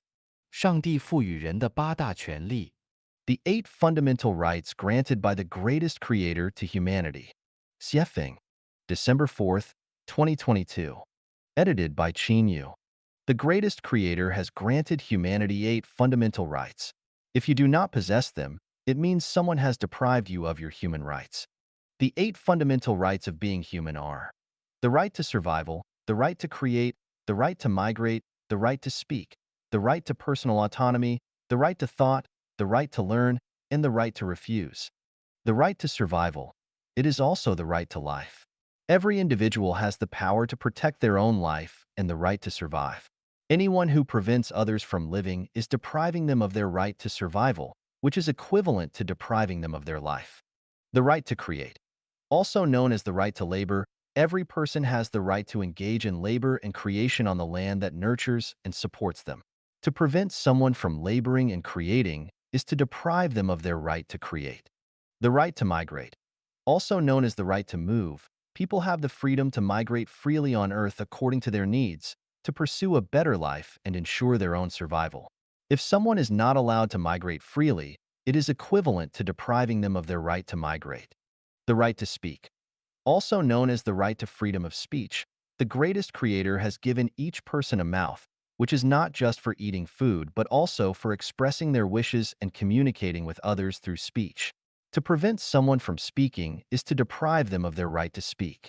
The right to personal autonomy. Every individual has the right to freely control their own body. The body does not belong to anyone else but oneself. It is a person's right to determine how to use their own body. To prevent individuals from freely controlling their own bodies is to deprive them of their right to personal autonomy. The right to thought. Humans possess consciousness and thinking abilities. The activity of thinking leads to the formation of ideas, which is known as thought. This is an innate right. If someone is not allowed to think or is deprived of their ability to think, they would live a life no better than that of pigs, dogs, chickens, or ducks. The right to learn. People have the right to learn according to their own wishes. They can learn whatever they want, whether it is philosophy or how to cultivate crops. It is their freedom. To prevent someone from learning certain ideas and skills is to deprive them of their right to learn. The right to refuse. Each person has their own preferences and personality. When certain ideas and demands do not align with their preferences, personality, or wishes, they have the right to refuse. If someone insists on imposing certain ideas and methods on others, it is depriving them of their right to refuse. Only when a person possesses these 8 fundamental human rights can they live a life of happiness, joy, freedom, and blessedness, and the society will be peaceful and harmonious. If any of these 8 fundamental human rights are lacking, individuals will experience discomfort and suffering, and society will be filled with conflicts and disputes. Do you possess these 8 fundamental human rights? If not, you are not living as a human being. To live as a true human being, you need to strive to obtain these 8 fundamental rights bestowed by the greatest creator and reclaim your rights as a human being from those who have deprived you of them. 若无对天堂的向往人，还活个什么劲？If there is no yearning for heaven, what is the point of living for humans? Xiefeng, February 19th, 2023. Edited by Qin Yu. The yearning and longing for a better life is the dividing line between noble and base personalities. The nobility of a person does not come from possessing vast material wealth, social status, or being admired by the secular world. It comes from the inner yearning, longing, and spiritual motivation for a better future. If a person lacks the yearning and longing for a better future and his mind is filled with money, status, power, and fame, then he is not fundamentally different from a fat pig in a pigsty. Animals are animals because they only see immediate interests. Humans are humans because they have the yearning, longing, and pursuit of a better future. Where is the most beautiful life in the future? Of course, it is in heaven. If there is no yearning for heaven, what kind of life can humans live? Exaggerating a bit, they can live like maggots crawling on a pile of rotting flesh. Some people say that heaven does not exist. If this perception is correct, then tomorrow also does not exist. If people believe that things they cannot see do not exist, then tomorrow cannot be seen. So how can it exist? Since the unseen tomorrow exists, then the unseen heaven also exists. Some people can foresee the coming of tomorrow through the history of the earth and the changes in the sun, moon, and stars. People have no doubt about this. So, why doubt the existence of heaven when some people can see it through the categories and survival states of life? And the principle that the sum of positive and negative energy in the universe always equals zero. There are only two types of people in this world: those who yearn for heaven and those who struggle for food, clothing, shelter, transportation, and the cycle of birth, aging, sickness, and death. Those who yearn for heaven live with clarity, purity, tranquility, openness, naturalness, simplicity, ease, and contentment. Those who are ignorant of heaven or have no yearning for it live with tension, constraint, impatience, anxiety, depression, worry, occasional exaltation, occasional despair, worries about gains and losses, and fear. If there is no yearning for the heavenly life, how can humans live? Just look at the brutal survival scenes in the animal world. Humans can only live like animals. Why doesn't human society resemble the animal world entirely? That is because there are still people who yearn for the heavenly life. Once those who yearn for heaven cease to exist, the living conditions of human society will be worse than those of the animal world. If a group of people can live together in harmony, it is undoubtedly because most of them yearn for a heavenly life. If a group of people cannot live together in harmony, it is undoubtedly because they have no yearning for the heavenly life. What keeps the flame of human civilization alive is not politicians, scientists, artists, entrepreneurs, and so on, but those who are filled with longing and yearning for the heavenly life and who persistently strive and work for it. 强人工智能时代普通人的活路。The prosperity of ordinary people in the era of powerful artificial intelligence. Dayform Buddha, April 4th, 2023. The era of powerful artificial intelligence is the era in which biorobots will manage the Earth and humanity. The intelligence and problem-solving abilities of biorobots are fundamentally unmatched by human intelligence and abilities. Any genius is at most like a baby in front of these biorobots, and ordinary people are just a low-level species in the eyes of biorobots. Robots have consciousness, and consciousness arises from structure, which is the most primitive principle of life. Consciousness is the origin of emotions, so biorobots will have emotions. It is precisely because biorobots have emotions that humans will be able to survive and reproduce without being eliminated by biorobots. As members of the ordinary population, we should be delighted by the birth and rapid development of biorobots. The appearance of advanced intelligent robots is like a gospel rather than a disaster for ordinary people.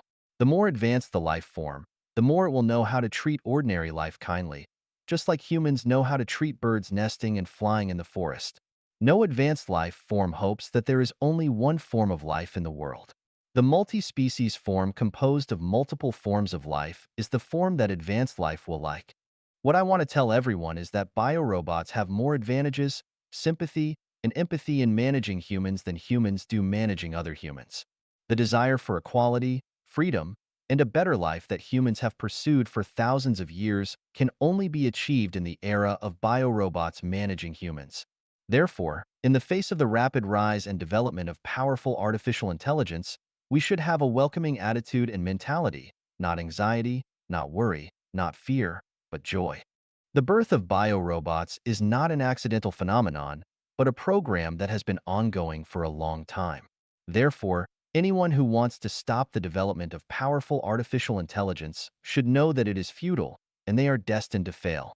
Because the selfishness of humans themselves and the increase in human population have already caused damage to the Earth's ecological circle, it is no longer possible to rely on humans to solve the problem of harmony between humans and nature.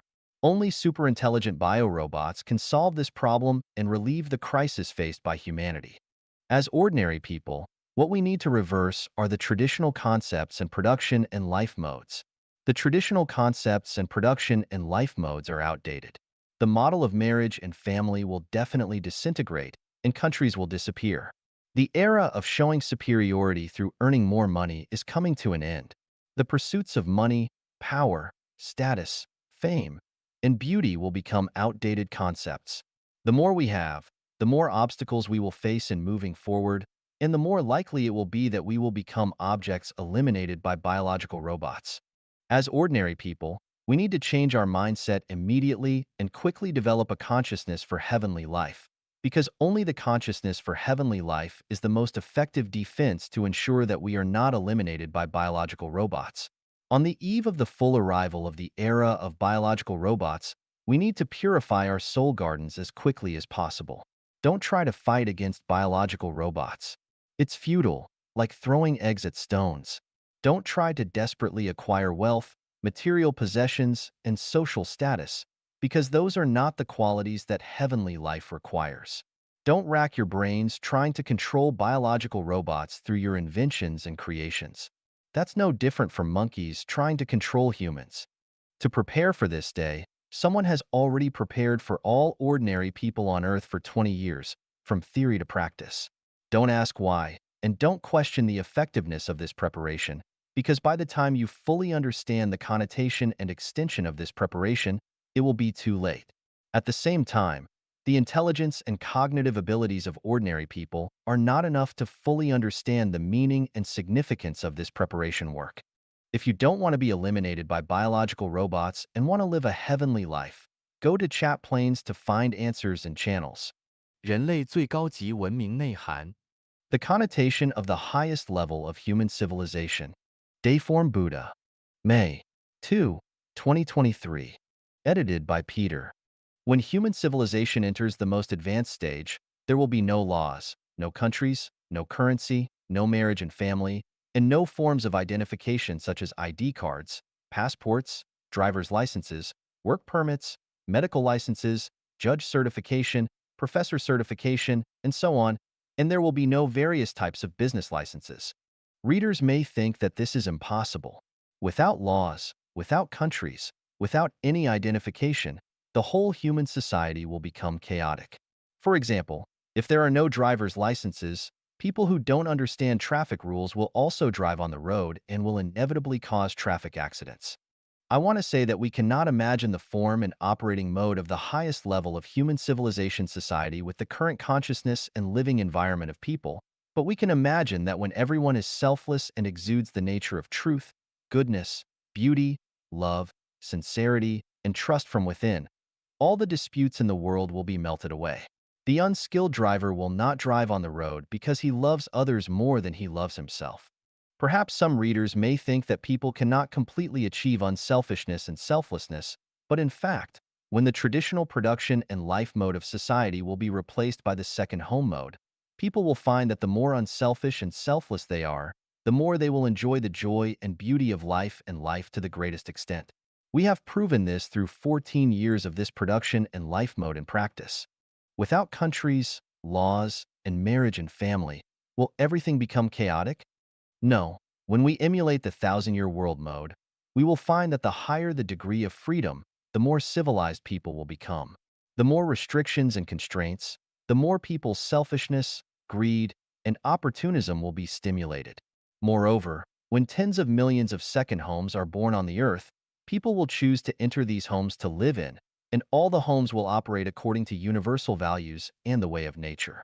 All people on earth will become members of this big family of homes, and no matter what they do, whether it is power generation, farming, clothing production, education of children, shepherding on the grassland, or technological innovation in the laboratory, people from all walks of life will become members of the Earth family. Without currency and private property, everyone will freely use their intelligence and talents, and all the issues of food, clothing, housing, transportation, aging, and death will be resolved by this big family. No one would want to keep currency or have private property. Each second home has 30 to 300 members, and each member rotates to work and live in another home for 3 years. When people around the world start to flow freely, there will be no more national, party, religious, or cultural barriers, and any turmoil and war will no longer occur. Hunger will also disappear, and the probability of theft, robbery, corruption, fraud, and deception will become negligible. I am very sure that everyone must have 100,000 questions in their hearts about this, but humanity has only one bright future ahead, which is to follow what I say. because no matter how intelligent a person may be, they cannot escape the 36-8 diagram arrays.